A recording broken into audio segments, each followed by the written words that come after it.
Hi hello welcome to my channel. ആദ്യത്തെ കിളിക്കൂടിൻ്റെ വിശേഷം നോക്കിയാലോ. അപ്പോൾ ആരെങ്കിലും ആദ്യമായിട്ടാണ് ചാനൽ കാണുന്നതെങ്കിൽ ഒന്ന് സബ്സ്ക്രൈബ് ചെയ്ത് സപ്പോർട്ട് ചെയ്യാൻ മറക്കരുതേ. അങ്ങനെ നമ്മളെ നിധിയും അച്ഛനും അമ്മയും എല്ലാവരും കൂടി ഹോളിൽ നൈറ്റ് ഇരുന്ന് ഇങ്ങനെ സംസാരിച്ചുകൊണ്ടിരിക്കുകയാണല്ലോ. അന്നേരമാണ് നമ്മളെ നിധി സാന്ദ്ര പറയുന്ന കാര്യം ആലോചിക്കുന്നത്. അച്ഛനോട് സത്യങ്ങളൊക്കെ തുറന്ന് പറയണമെന്നായിരുന്നു സാന്ദ്ര പറഞ്ഞിട്ടുണ്ടായിരുന്നത്. അങ്ങനെയാണെങ്കിൽ അച്ഛൻ്റെ മനസ്സിലുള്ള ദേഷ്യമൊക്കെ പോയി നിന്നെ പഴയതുപോലെ അംഗീകരിക്കും, അപ്പം നിനക്കും കാര്യങ്ങളൊക്കെ ഏകദേശം ഓക്കെ ആവും, മനസ്സിൽ സന്തോഷമാവും എന്നൊക്കെയാണ് സാന്ദ്ര പറഞ്ഞത്. ഒരു നിമിഷം അച്ഛനോട് സത്യങ്ങളൊക്കെ തുറന്ന് പറഞ്ഞാലോ എന്ന് നിധി ആലോചിക്കുന്നുണ്ട് കേട്ടോ. കാരണം അച്ഛനിപ്പോൾ പഴയ പോലെയൊന്നുമല്ല, നിധിയോട് ഭയങ്കരമായിട്ട് അറ്റാച്ച്മെൻറ്റിൽ സംസാരിക്കുന്നുണ്ട്, നിധിയെ മനസ്സിലാക്കാൻ ശ്രമിക്കുന്നുണ്ട്, കഴിഞ്ഞതൊക്കെ തെറ്റായി പോയി എന്നൊക്കെ പറയുന്നുണ്ടല്ലോ. അപ്പം അതുകൊണ്ട് ഇതും കൂടി പറഞ്ഞാലോ എന്ന് നിധി ആദ്യം ആലോചിക്കും, പിന്നീട് വിചാരിക്കും ഞാൻ അങ്ങനെ പറഞ്ഞെന്ന് വിചാരിച്ചിട്ട് സംഭവിച്ചതൊന്നും ഇനി മാറാൻ പോകുന്നില്ലല്ലോ എന്ന് ആലോചിച്ചിട്ട് പറയുന്നില്ല കേട്ടോ. ഒരു നിമിഷം ആലോചിച്ച് നിൽക്കുമ്പോൾ ഹേമയും രാജീവനും ചോദിക്കുന്നുണ്ട്, എന്താ മോളെ നീ ആലോചിക്കുന്നത്? ഒന്നുമില്ല എന്നൊക്കെ ആട്ടോ പറയുന്നത്. പിന്നീട് നമ്മൾ നിധി വിചാരിക്കും അതുകൊണ്ട് കാര്യമൊന്നുമില്ല, അതുകൊണ്ട് പറയൊന്നും വേണ്ട എന്നൊക്കെ വിചാരിച്ചിട്ട് പറയാതിരിക്കുക കേട്ടോ ചെയ്യുന്നത്. ഇനി അച്ഛൻ ടെൻഷനൊന്നും ആവണ്ട, എന്തായാലും നിധി ഇനി വന്നില്ലേ, ഇനി അവൾ എങ്ങോട്ടും പോകില്ല എന്നൊക്കെ അരുണ് വലിയ കാര്യത്തിൽ പറയുന്നുണ്ട്. ഇത് കേൾക്കുമ്പോൾ നിധി പറയുന്നുണ്ട്, അങ്ങനെയൊന്നുമില്ല, എനിക്ക് എന്തായാലും ഒരാഴ്ച കഴിഞ്ഞ് തിരിച്ചു പോയേ പറ്റൂ, കാരണം ഞാൻ ഒരുപാട് കമ്പനീസിൽ ഇൻ്റർവ്യൂസിനൊക്കെ കൊടുത്തതാണ്, അതുകൊണ്ട് എനിക്ക് പോകണം, പോയേ പറ്റുള്ളൂ എന്നൊക്കെ പറയുന്നുണ്ട്. അപ്പം കമ്പനീസിലുള്ള കാര്യങ്ങളൊക്കെ ഞാൻ നോക്കി ശരിയാക്കി തരാം, ഇവിടുന്ന് നമുക്ക് നോക്കാം, റെഫറൻസ് കൊടുത്താൽ മതിയല്ലോ എന്നൊക്കെ അരുണ് പറയുമ്പോൾ നിധി പറയുന്നുണ്ട്, അതൊന്നും പറ്റില്ല, നല്ല കമ്പനികളിലൊക്കെ നേരിട്ട് പോയിട്ട് തന്നെ ഇൻ്റർവ്യൂ അറ്റൻഡ് ചെയ്യണം, അല്ലാതെ റെഫറൻസിലൂടെ ഒന്നും ശരിയാവില്ല, ഒരു കമ്പനിയിൽ ഞാൻ ഇൻ്റർവ്യൂക്ക് പോയിട്ട് എന്താ സംഭവിച്ചതെന്ന് നിങ്ങൾക്കറിയുമെന്ന് പറഞ്ഞിട്ട് നമ്മൾ സൂര്യ വന്നിട്ട് ആ ഇൻ്റർവ്യൂ കൊളാക്കിയ കാര്യമൊക്കെ നമ്മളെ നിധി ഇവിടെ എടുത്ത് പറയുന്നുണ്ട് കേട്ടോ, കഴിഞ്ഞ കാര്യങ്ങളൊക്കെ. ഇത് കേൾക്കുമ്പോൾ നമ്മളെ രാജീവൻ പറയുന്നുണ്ട്, അവൻ എന്തിനാ ഇനിയും നിൻ്റെ ജീവിതത്തിൽ വന്നിട്ട് ഓരോ കാര്യങ്ങളൊക്കെ നശിപ്പിക്കുന്നത്, അരുണ നീ അവനെ വിളിച്ചിട്ട് കാര്യങ്ങൾ പറയണം, ഇനി ഇങ്ങനെ ഉണ്ടാവാൻ പാടില്ല എന്നൊക്കെ പറയണം എന്നൊക്കെ പറയുന്നുണ്ട്. അപ്പോൾ അരുണ ഓക്കെ അങ്ങനെ ഞാൻ പറഞ്ഞോളാം എന്നൊക്കെ പറയണേ. അപ്പോൾ അച്ഛൻ വാക്ക് കൊടുക്കുന്നുണ്ട് നിധിക്ക്, ഇനി അങ്ങനെയൊന്നും ഉണ്ടാവില്ല മോളെ, അതൊക്കെ അച്ഛൻ പറഞ്ഞ് ശരിയാക്കിക്കോളാം എന്നൊക്കെ പറയുന്നുണ്ട് കേട്ടോ. അവർക്ക് എന്തോ വലിയൊരു ആധിപത്യം സൂര്യൻ്റെ മേലും ഉണ്ട് എന്നുള്ള ലെവലിലേക്കാണ് സംസാരിക്കുന്നത്. നമ്മളെ സുധീഷ് ആണെങ്കിൽ റൂമിൽ വെയിറ്റ് ചെയ്ത് മടുത്തിട്ടുണ്ട് കേട്ടോ. അങ്ങനെ ഹാളിൻ്റെ അങ്ങോട്ടൊന്ന് ജസ്റ്റ് ഒന്ന് പോയി നോക്കുന്നുണ്ട് നിധി എന്തെടുക്കുന്നെന്ന്. അപ്പോഴാണ് അവിടെ സംസാരിച്ചിരിക്കുന്നത് കാണുന്നത്. അത് കാണുമ്പോൾ അവൻ തിരിച്ച് റൂമിലേക്ക് തന്നെ പോകുന്നുണ്ട് കേട്ടോ. കിളിക്കൂട്ടിലാണെങ്കിൽ നമ്മളെ ഹരീഷും നികേഷും സുഭാഷ് ചേട്ടനും കൂടി കെട്ടിപ്പിടിച്ച് കിടന്നുറങ്ങുന്നൊക്കെ ഉണ്ട്. നമ്മളെ ഹരീഷിൻ്റെ ഫോണിലേക്ക് ഒരു മെസ്സേജ് വരുന്നുണ്ട് കേട്ടോ. അങ്ങനെ ആ മെസ്സേജ് എടുത്ത് നോക്കുമ്പോൾ നീതുവാണ്. ഉറങ്ങിയോ എന്നൊക്കെ ചോദിച്ചിട്ട് നീതു മെസ്സേജ് അയക്കുന്നുണ്ട്. ഉറങ്ങിയിട്ടൊന്നുമില്ല, എന്താ പണി എന്നൊക്കെ ചോദിച്ച് അവർ അങ്ങോട്ടും ഇങ്ങോട്ടും ചാറ്റ് ചെയ്യുന്നുണ്ട്. നമ്മളെ നീതു ആണെങ്കിൽ വിളിക്കട്ടെ എന്ന് ചോദിക്കുമ്പോൾ ഹരീഷ് ഈ നേരമോ, അപ്പോൾ ഈ സമയത്തിന് എന്താ ഇറങ്ങി വരാനൊന്നുമില്ലല്ലോ, ഞാൻ പറഞ്ഞു ഒന്ന് കോൾ ചെയ്യട്ടെ എന്നല്ലേ ചോദിച്ചിട്ടുള്ളൂ എന്ന്. അപ്പം നമ്മളെ ഹരീഷിനാണെങ്കിൽ വിളിക്കണം എന്നൊക്കെ ആഗ്രഹമുണ്ട്, പക്ഷെ നികേഷ് ആണെങ്കിൽ മുറുക്കി പിടിച്ച് കെട്ടിപ്പിടിച്ച് കിടക്കുകയാണ്. പിന്നെ വിചാരിച്ചു അവരൊക്കെ കേൾക്കില്ല, അതുകൊണ്ടാട്ടോ ഹരീഷ് അങ്ങനെ പറഞ്ഞത്. പിന്നീട് പറയുന്നുണ്ട് 1 മിനിറ്റ് ഞാനൊന്ന് പുറത്തിറങ്ങി വിളിക്കാമെന്ന്. അങ്ങനെ അവർ പുറത്ത് പോയിട്ട് വിളിക്കുന്നുണ്ട്, സംസാരിക്കുന്നുണ്ട്. ഹരീഷ് ആണെങ്കിൽ ഒന്നും പ്രത്യേകിച്ച് പറയുന്നില്ല കേട്ടോ. നീയാണ് എപ്പോഴും സംസാരിക്കുന്ന നീതു, അതുകൊണ്ട് നീയും ഇപ്പം തന്നെ സംസാരിക്കുക, എനിക്ക് എന്താ പറയേണ്ടതെന്നൊന്നും അറിയില്ല എന്നൊക്കെ പറയുന്നുണ്ട്. നീതു ആണെങ്കിൽ പറയുന്നുണ്ട് എപ്പോഴും ഞാൻ തന്നെയല്ല, അതുകൊണ്ട് നീ പറയുന്നത്. ഹരീഷ് സാധാരണ ബോയ്സിൻ്റെ പോലെയല്ല, അങ്ങോട്ട് കയറി ഒന്നും സംസാരിക്കുന്നില്ല. നീതു ആണെങ്കിൽ എന്നോട് ഇഷ്ടമാണോ എന്നൊക്കെ ചോദിക്കുന്നുണ്ട് കേട്ടോ വീണ്ടും. ഹരീഷ് ആണെങ്കിൽ എനിക്ക് അങ്ങനെയൊന്നും പറയാൻ അറിയില്ല എന്നൊക്കെയാണ് പറയുന്നത്. പക്ഷേ ഇഷ്ടമാണെന്ന് ചോദിച്ചാൽ ഇഷ്ടമാണ്, പക്ഷെ ആൾക്കത് അങ്ങോട്ട് തുറന്ന് പറയാൻ പറ്റില്ല. എന്നാൽ ഞാൻ കോള് കട്ട് ചെയ്യട്ടെ, ഇഷ്ടമല്ലല്ലോ എന്ന് പറയുന്നുണ്ട് കേട്ടോ നീതു. അങ്ങനെയല്ല, ഇഷ്ടമല്ലെങ്കിൽ ഞാൻ ഇപ്പം നിന്നോട് ഈ നേരത്ത് സംസാരിക്കുമോ, അങ്ങനെ ഒരു കാര്യവും നമ്മൾ ഹരീഷ് പറയുന്നുണ്ട്. എന്ത് തന്നെയായാലും പുള്ളിക്കാരൻ അങ്ങോട്ട് തുറന്ന് പറയാൻ ഒരു ചടപ്പ്, ഇഷ്ടമാണെന്നുള്ള കാര്യം. അങ്ങനെ അവർ കുറച്ചു നേരമൊക്കെ സംസാരിച്ച് കളിയും ചിരിയൊക്കെ പാസ് ചെയ്യുന്നുണ്ട്. ഞാൻ നീതു പിന്നെന്താന്ന് ചോദിക്കുമ്പോൾ നമ്മൾ ഹരീഷ് ശരി എന്നാൽ ഉറങ്ങിക്കോ എന്നൊക്കെ പറയുമ്പോൾ നീതുവിന് അത്ര ഇഷ്ടപ്പെടില്ല കേട്ടോ. കാരണം ഞാൻ ബോറടിക്കുന്നുണ്ട്, അതുകൊണ്ടല്ലേ ശരി എന്ന് പറഞ്ഞത്, ഉറക്കം വരുന്നുണ്ടായിരിക്കും, നീ വെച്ച് പോയിക്കോ, ഞാൻ ഫോൺ വെച്ചോളാം, നീ പോയി കിടന്നുറങ്ങിക്കോ എന്നൊക്കെ പറഞ്ഞ് നീതു ദേഷ്യപ്പെടുന്നുണ്ട്. അതുകൊണ്ടല്ല, നാളെ വർക്ക്ഷോപ്പ് ഉള്ളതല്ല, അപ്പോൾ കുറച്ച് നേരമെങ്കിലും കിടന്നുറങ്ങേണ്ടതെന്ന് വെച്ചിട്ടാണ് കേട്ടോ, അല്ലാതെ ഒന്നും ഉണ്ടായിട്ടില്ല എന്നൊക്കെ നമ്മളെ ഹരീഷ് ഇങ്ങനെ പറയുന്നുണ്ട്. പക്ഷെ നീതുവിന് എന്തോ അത് കുറച്ച് ഹേർട്ട് ചെയ്ത് തന്നോട് സംസാരിച്ചുകൊണ്ടിരിക്കുക, അവന് ഉറക്കം വരുന്നുണ്ടെങ്കിൽ അത് ഇഷ്ടമല്ലാഞ്ഞിട്ടല്ലേ എന്നൊക്കെ വിചാരിച്ച് അവൾ കോള് കട്ട് ചെയ്യുന്നുണ്ട് കേട്ടോ ദേഷ്യം പിടിച്ചിട്ട്. എന്നിട്ടും നമ്മളെ ഹരീഷ് അങ്ങോട്ട് തിരിച്ച് വിളിക്കാനൊന്നും ഉയരുന്നില്ല, അവനിങ്ങനെ ഫോൺ നോക്കിക്കൊണ്ടിരിക്കുകയാണ്. അവളുടെ കോള് വരുമെന്ന് വിചാരിച്ച് നോക്കിക്കൊണ്ടിരിക്കുകയായിരിക്കും.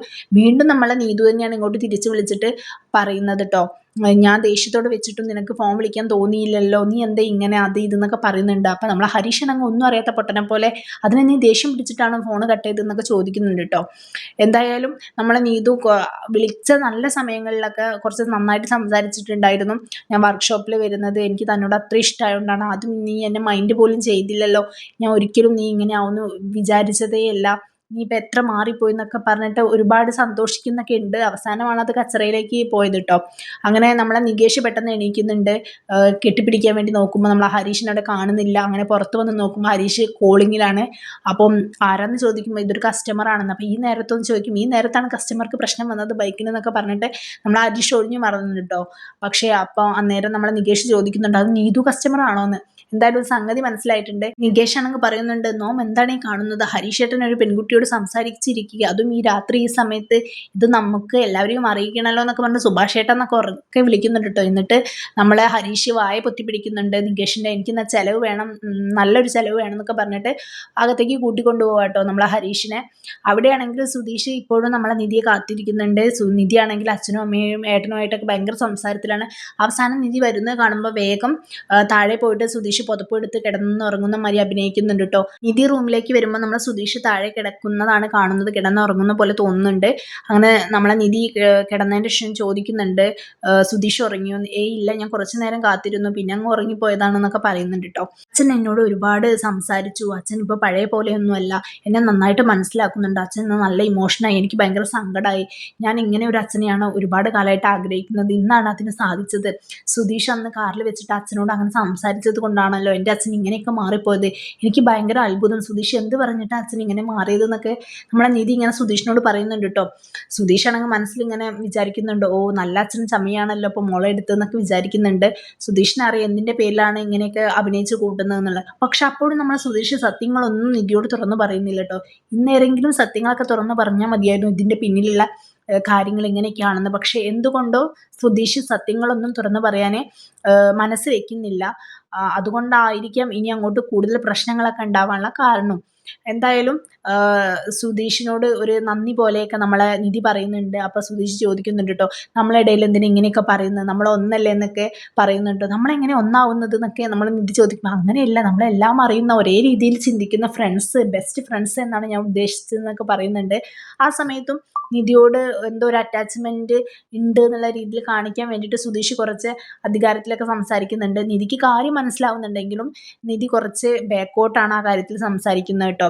സുധീഷിന് അത്രമാത്രം അങ്ങോട്ട് വിട്ടുകൊടുത്ത് സംസാരിച്ച് ശരിയാവില്ല എന്നുള്ളൊരു മനസ്സ് വെച്ചിട്ടാണ് നമ്മളെ നിധിയാണെങ്കിൽ സംസാരിക്കുന്നത്.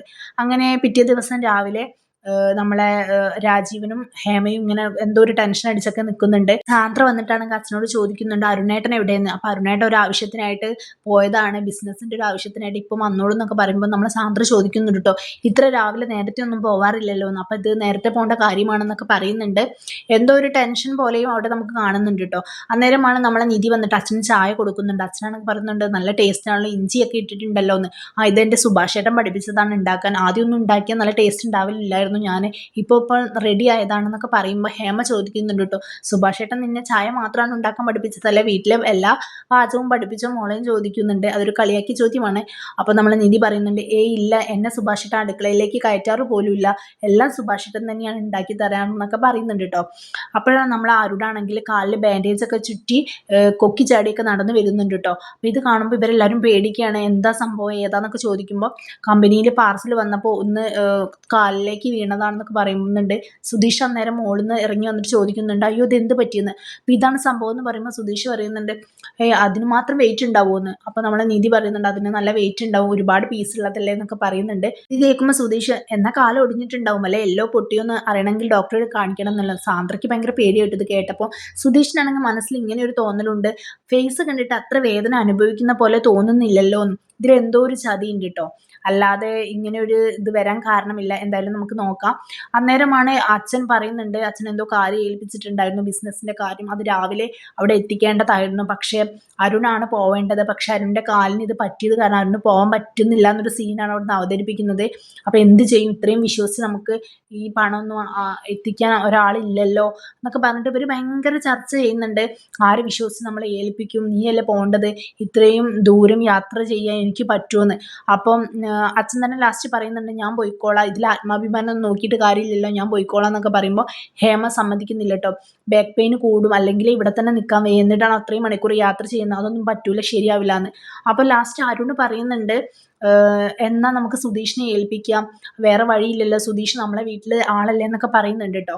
അപ്പോൾ രാജീവനും പറയുന്നുണ്ട്, സുധീഷൻ നീ പോകുമോ, വേറൊരാളെ നമുക്കിത് പുറത്തുനിന്ന് വിശ്വസിച്ച് ഏൽപ്പിക്കാൻ പറ്റില്ല, അപ്പോൾ നിന്നോടേ പറയാൻ പറ്റുള്ളൂ പ്ലീസ് എന്നൊക്കെ പറയുന്നുണ്ട്. സുധീഷിൻ്റെ മനസ്സിൽ അപ്പോഴും ഒരു തോന്നൽ വരുന്നുണ്ട് കേട്ടോ, ഇത് എനിക്കിട്ടിട്ട് എന്തോ ഒരു പണിയാണല്ലോ.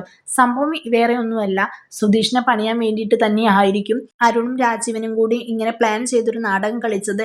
അല്ലെങ്കിൽ യഥാർത്ഥത്തിൽ ഇങ്ങനെ ഒരു പ്രശ്നം അരുണിൻ്റെ കാലിലുണ്ടെന്ന് അരുണിനെ കണ്ടിട്ട് തോന്നുന്നില്ല. വെറുതെ ഒന്ന് ബാൻഡേജ് ചുറ്റി വന്നിട്ട് ഒരു ഡ്രാമ കളിക്കുന്ന പോലെയാണ് കേട്ടോ തോന്നുന്നത്. അപ്പോൾ എന്തായാലും നമ്മുടെ സുധീഷിന് എട്ടിൻ്റെ പണി വരാൻ പോകുന്നുണ്ട്. സുധീഷിനോട് അച്ഛൻ ഇങ്ങനെ ചെയ്യുമെന്ന് ചോദിക്കുമ്പോൾ സുധീഷ് മടിക്കുന്നുണ്ട് കേട്ടോ ഒന്ന് ചെയ്യാൻ. പക്ഷെ എന്തായാലും നിധിയുടെ മുന്നിൽ നിന്ന് അച്ഛൻ ഇങ്ങനെ ഒരു കാര്യം വിശ്വസിച്ച് ഏൽപ്പിക്കുമ്പോൾ പറ്റില്ല എന്നും പറയാൻ പറ്റില്ല. ഇനി സംഭവിക്കാൻ പോകുന്നത് സുധീഷിനെ ഇവർ മോഷ്ടാവാക്കും. സുധീഷ് ഒരു കള്ളനാണെന്ന് പറയും. നിധിയെ കൊണ്ട് സുധീഷിനെ തള്ളി പറയാൻ വേണ്ടിയിട്ട് പ്രേരിപ്പിക്കും. അച്ഛൻ്റെ വാക്ക് കേട്ടിട്ട് അതുപോലെ തന്നെ ചേട്ടൻ്റെ വാക്ക് കേട്ടിട്ടും നമ്മളെ സുധീഷിനെ വിശ്വസിക്കുമോ, സുധീഷ് കള്ളത്തരം ചെയ്തിട്ടുണ്ടെന്ന് വിശ്വസിക്കുമോ ഇല്ലേ എന്നൊക്കെ നമുക്ക് വെയിറ്റ് ചെയ്ത് കാണാം. അപ്പോൾ ആരെങ്കിലും എൻ്റെ ചാനൽ സബ്സ്ക്രൈബ് ചെയ്യാതെയാണ് കാണുന്നതെങ്കിൽ ഒന്ന് സബ്സ്ക്രൈബ് ചെയ്ത് സപ്പോർട്ട് ചെയ്യാൻ മറക്കരുത്. ഇതുപോലുള്ള റിവ്യൂസിനായിട്ട് എൻ്റെ ഈ ചാനൽ ഒന്ന് ഫോളോ ചെയ്യും. ബൈ.